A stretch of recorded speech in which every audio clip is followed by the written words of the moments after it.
Thank you, Dr. Mitchell, for presenting your cases in this webinar number 4. So at the agenda, we will start introducing the product. I will do this part very quickly, and then you will present your cases. And finally, we will finish with a question and answer session. So a V-STRUT transpedicular implant is intended to be used for the treatment of vertebral fractures for any thoracic or lumbar levels from T1 to L5. And since this year, we also have as indication the pedicle involvement that has been cleared by the FDA.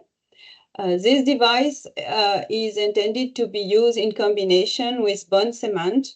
The cement that is clear with the FDA is the F20, but it can be used with a different cement, and in the experience, we have different cements that have been used.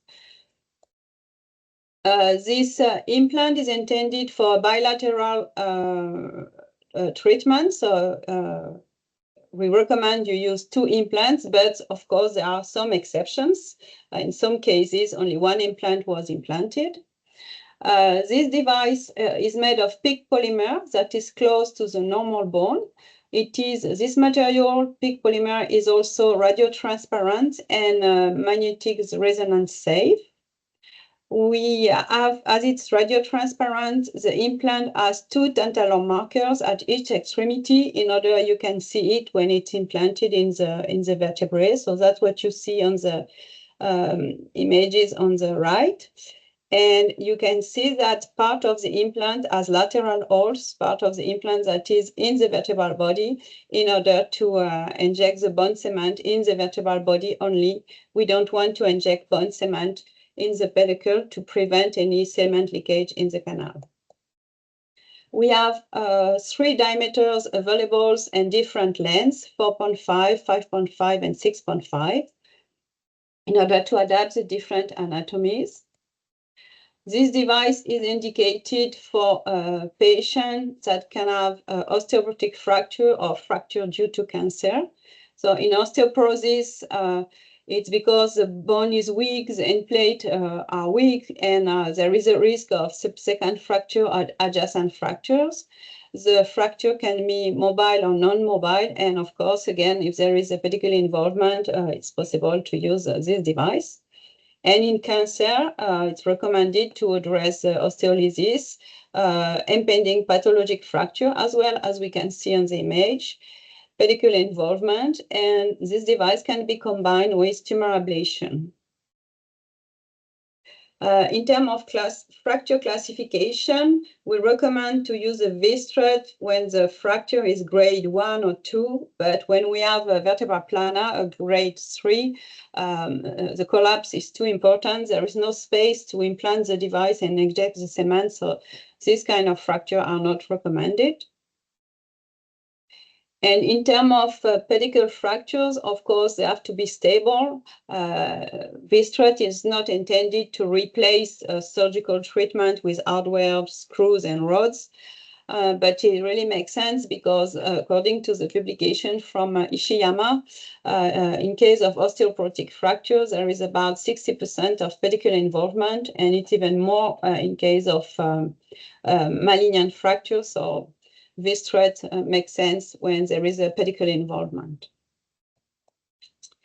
So the purpose of this device is, of course, to provide a significant pain relief, to reduce the subsequent fracture risk, to limit the adjacent fractures, to reinforce the pedicles, thanks to the pedicle involvement, and to provide a good cement injection control without damaging the bone structure, because we don't create a cavity to inject the cement. We inject the cement in the bone structure. We have conducted finite element analysis to show how this device is able to absorb the stress on the treated level and on the adjacent level. So in the middle, you have the finite element analysis conducted on the on the V-strut being placed in the vertebra in the middle. And if you compare to the left, where there is no implant, we can see there is really less stress at the treated level and adjacent level when using the V-strut made of PIC. And we made the same calculation with the same design made of titanium, and it's the opposite. If the implant was made of titanium, we will have more, we will add more stress. And we also conducted a finite element analysis to understand what will be the best quantity of cement to be injected in combination with our device. This analysis was done in the lumbar spine, and we can see that we really have less stress or less red when we inject about 4 cc of cement. If we inject less, we will have stress at the treated level and adjacent level, and if we inject more, that's the same. So the recommended quantity is 4 cc.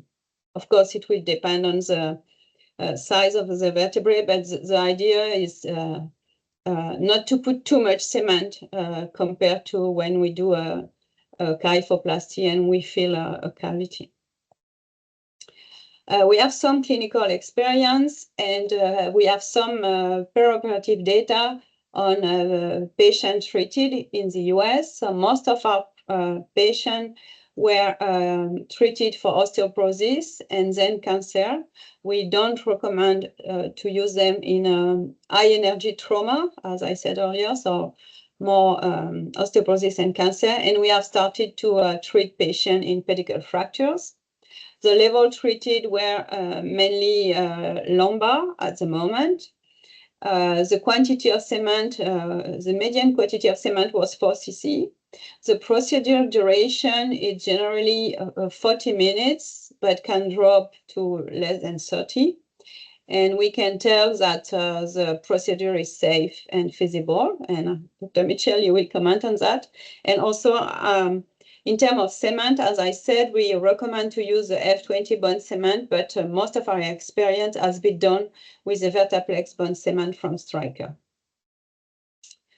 We also have some post-market data in our series with follow-up at 1 month and 6 months. And we compare this data with the SACO study. The SACO study is a study comparing the spine jack with kyphoplasty. And as we have almost the same number of patients, we try to understand how V-strut is positioned compared to the spine jack or kyphoplasty. So we can see that we, as this product, we have with V-strut a very significant pain relief at 1 month and 6 months, so very good in terms of pain relief, as expected.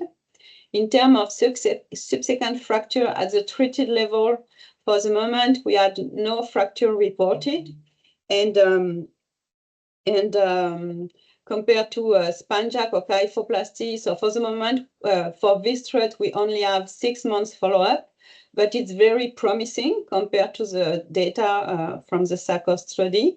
And hopefully, we will have soon the 6 months follow-up to see if we are still good in terms of subsequent fracture limitation. And finally, in terms of adjacent fractures, same, we have data at 6 months, and we are really good with V-strut to limit adjacent fractures at 6 months. So we can also tell that, so this is very promising, and there is a study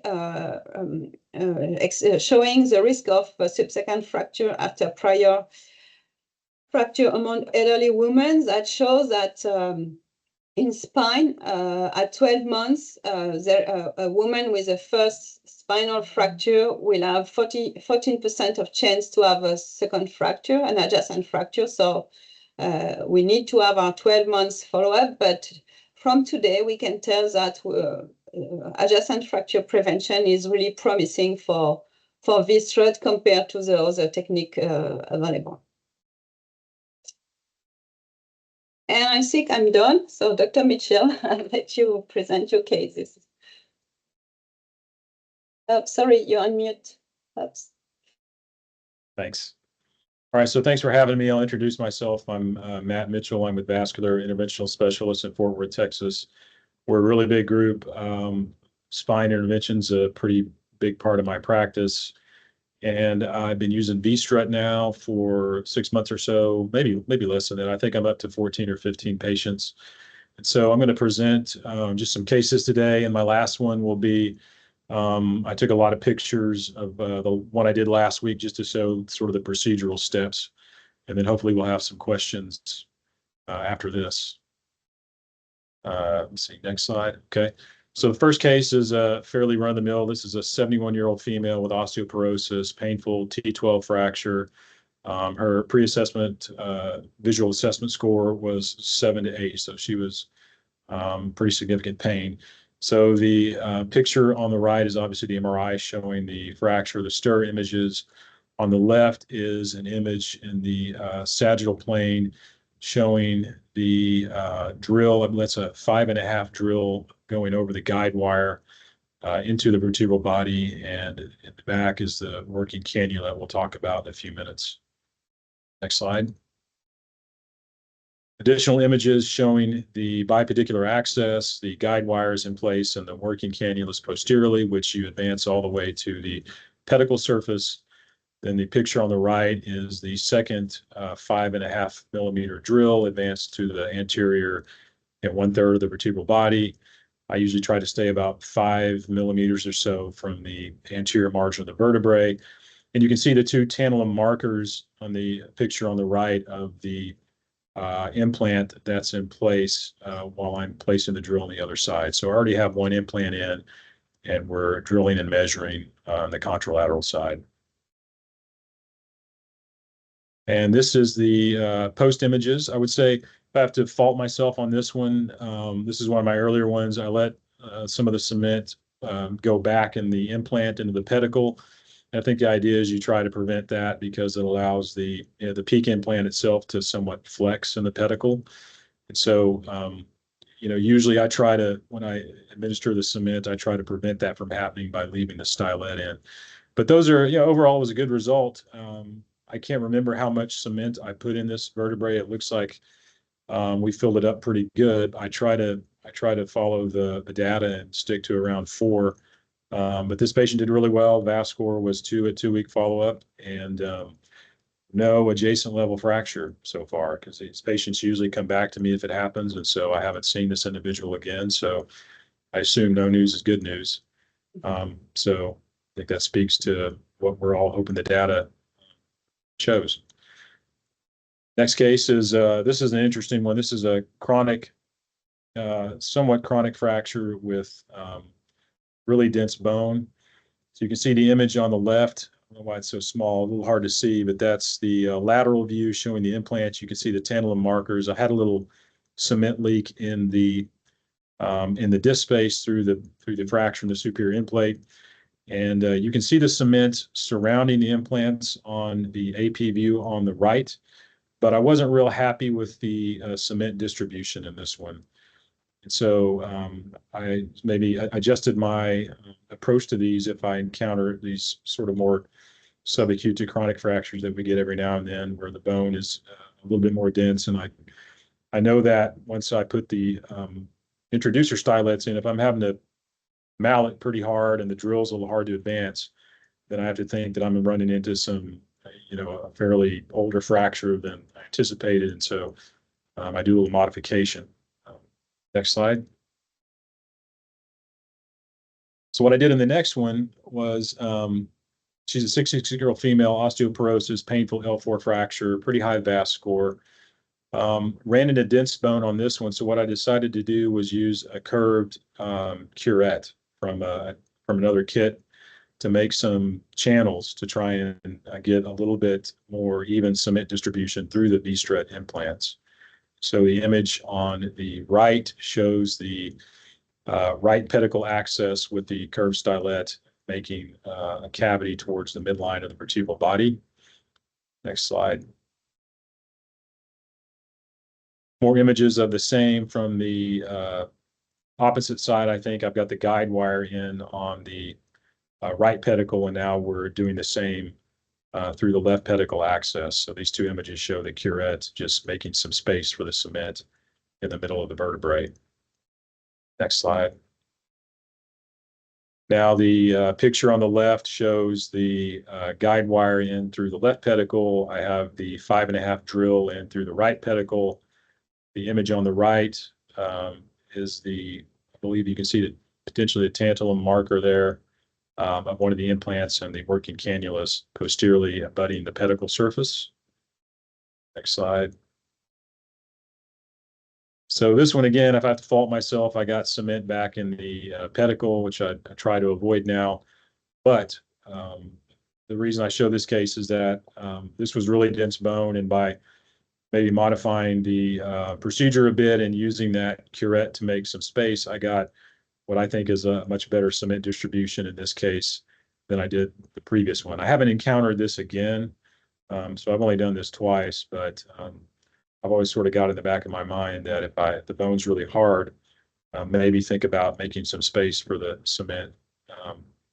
If you run into this. This patient did really well. The VAS score was 2 to 3 at a 2-week follow-up.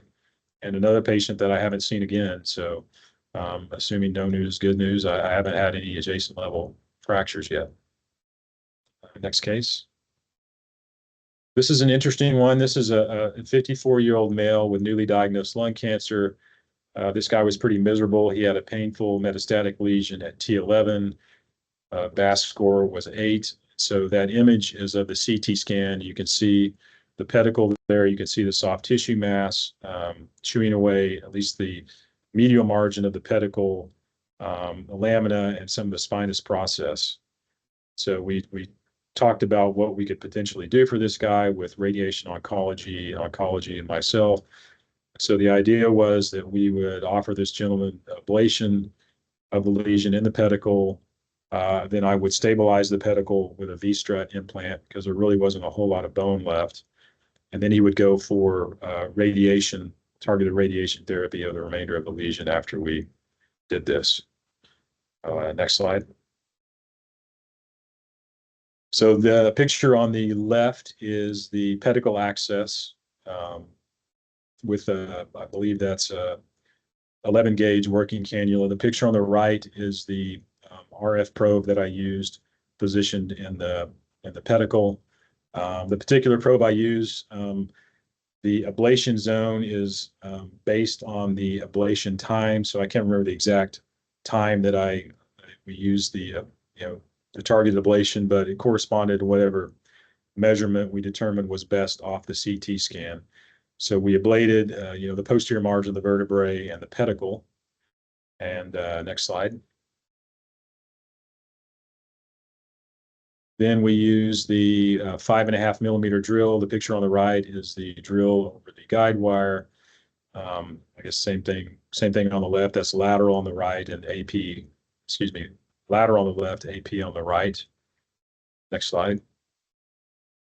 So I was a little concerned about what the cement was going to do with the unipedicular access and just delivering it through the V-strut implant. So what I did was I got access through the contralateral pedicle, another 11 gauge introducer. There is the picture on the left is a curved stylet making a channel towards the V-strut implant. The picture on the right is a curved cement delivery stylet, which I advanced towards the V-strut implant because I wanted to give some, have a little bit more control over the cement with all the soft tissue posteriorly. So I decided to deliver some cement from the contralateral pedicle around the implant and then deliver some cement through the implant itself, kind of as more of a safety feature, I guess, in this case. Next slide. So the end result was actually pretty good. I got a pretty good fill in the vertebral body around the implant. I didn't get a lot of cement in the implant in the pedicle itself, but you can see the tantalum markers. The posterior marker is at the edge of the pedicle. No cement extravasation, nothing in the neural foramen. This guy actually did pretty good. He wasn't pain-free by any stretch, but we cut his VAS score in half at 2 weeks. And then he went on to get radiation of his spine and his primary tumor hopefully treated. Next case. So This was one I think this is the one I did last week. This is an 85-year-old male with osteoporosis and a painful fracture of L1. His VAS score was 8. So I took a lot of pictures of this case, so we'll kind of walk through the procedural steps. So the picture on the left is right pedicle access using a 13-gauge introducer needle, advanced to basically the posterior margin of the vertebral body, directed a little bit towards the midline. Next slide. These two pictures show the guide wire placement. And so you can see on the lateral view on the right, the guide wire, I try to put it towards the middle of the vertebral body. Sometimes in really osteoporotic patients, that wire will just kind of fall all the way to the anterior margin. So you do want to pay attention to that, particularly while you're advancing the tissue dilators. Both these pictures show the actual guide wire with the tissue dilator in place. You can see on the lateral view, I've advanced the dilator all the way to the posterior margin of the pedicle. The A-plane on the left shows the same. And I think the mistake I made for the first few cases I did was not making a large enough incision. You have to make about, I would say, at least a centimeter incision. Give yourself room to advance the dilator down. It's a little bit bigger than the incision you would make in most spine interventions, but the dilator doesn't cut tissue. It dilates it, as opposed to some of the other devices that are out there with drills that sort of bore through the muscle in the skin. This dilator is actually really smooth. And if you have a big enough skin incision, it goes all the way to the pedicle very easily. And then you place the coaxial working cannula over the dilator, over the guide wire, and then remove the dilator out, and then you're ready for the drill. Next slide. These two pictures show the dilator still in place over the guide wire, but now you can see the larger coaxial cannula that's been advanced over the dilator and guide wire all the way to the posterior margin of the pedicle. You can see it on the A-plane on the left and the B-plane on the right. Next slide. These two pictures, the picture on the left shows the 5.5 millimeter drill in place on the B-plane to the anterior 1/3 of the vertebral body. Picture on the right then shows I put one of the implants in. I've attached the implant to the handle, and I put it over the guide wire into the vertebral body. You can see the tantalum marker there near the spinous process towards the midline.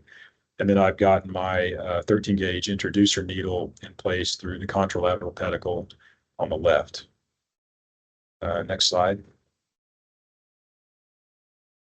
Again, we've got our implant in on the right. On the B plane, I've got my guide wire in through the left pedicle. On the B plane, the picture on the right is the A plane showing the 5.5 millimeter drill going down the guide wire through the left pedicle. The implant is already in on the right over the guide wire and just hanging out while I get the other one in. Next slide. Again, the 5.5 millimeter drill through the left pedicle over the guide wire. The picture on the right is the lateral view showing both implants in place. You can see the tantalum markers. Guide wires are still in. The next step will be to deliver the cement. So this is the end result. I put 4 cc's of cement in this. I did not get cement back in the pedicle. It all stayed in the vertebral body. I got a good fill centrally and around the implants. And this guy did great. He was pretty much pain-free post-procedure. And although I did him a couple of weeks ago, he hasn't come back. So no adjacent level fracture. And I think I've done 14 patients now, and I have so far, I have not seen adjacent level fracture in one of my patients. So that's encouraging. That's it. That's all I got. Yeah, thank you very much. Yeah. Any question from the audience? Hey, Dr. Mitchell, this is Hunter. In all these cases, you never use a balloon when you're doing the V-strut. I'm just curious, like, when's that a real collapse? You don't know, jack them back up? So, what she talked about is if it's too collapsed, more than 40%, then the V-strut's probably not indicated. So I use these on, fractures, superior plate fractures that are, 1 or 2, of the grading scale. If I have something that I think is, more fractured than that and could benefit from potential height restoration, I do use another device to basically try to restore the height. But I reserve those for cases where I think there's a real benefit for that.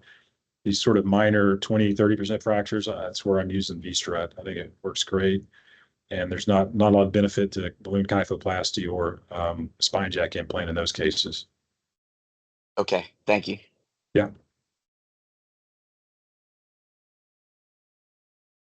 Any other question?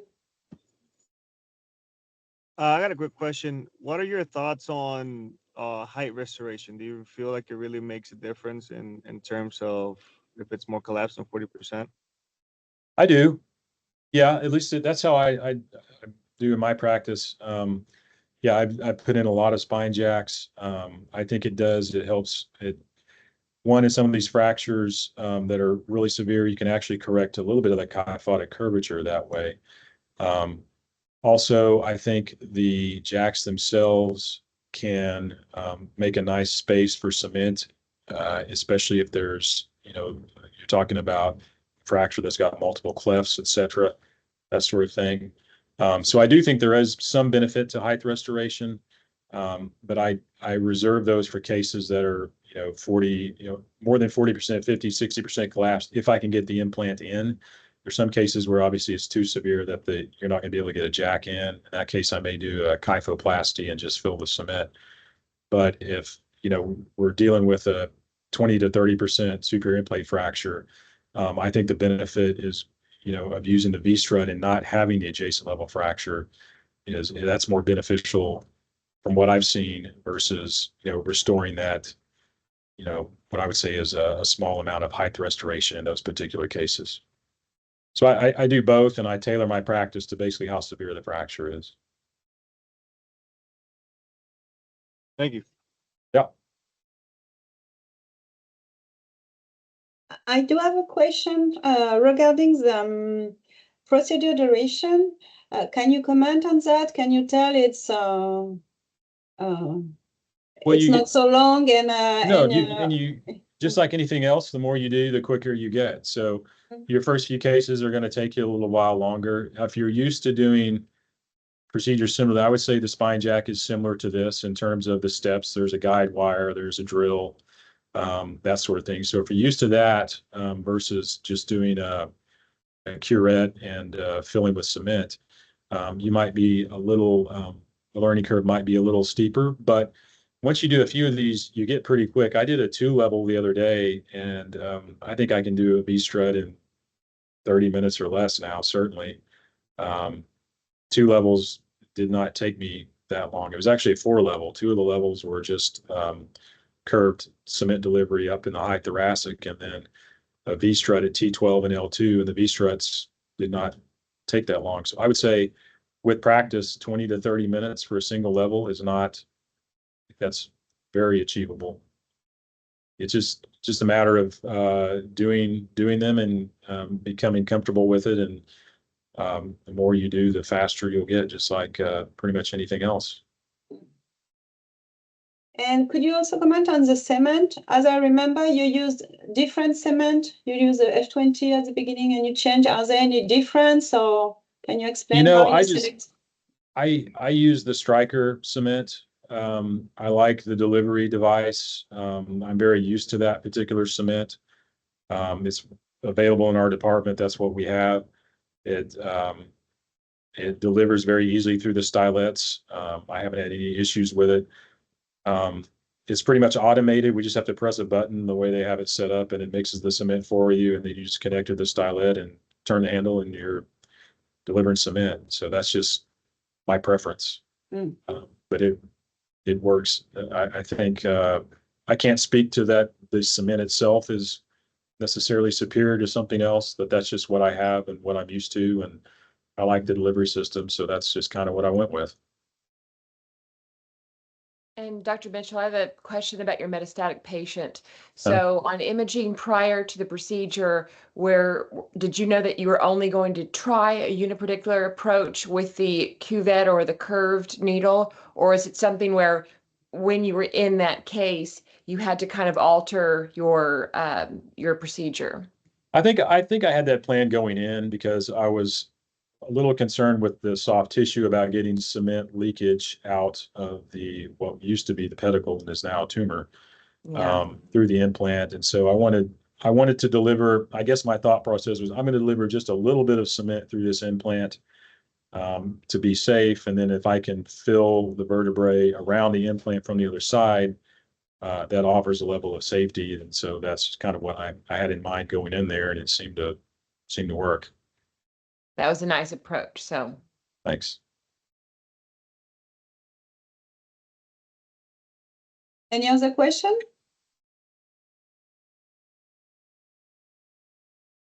So thank you very much, Dr. Mitchell, for this presentation. Sure. And thank you everyone for attending. And if we have any question, feel free to contact eye prevention representative, Shay, or myself, or your distributor, and we will be happy to answer your question. Yeah, Thank and you if very anyone, much. I was gonna say, if anyone watching has any questions for me, feel free to reach out, and I'm happy to chat on the phone or whatever. You guys send me an email, I can give that information if anyone needs it. Thank you. Thank you very much. Thank Sure. y'all. Yeah, thank you for that. Right. thank you, Dr. Thank Mitchell. you. Thank you. Have a good evening. Bye-bye.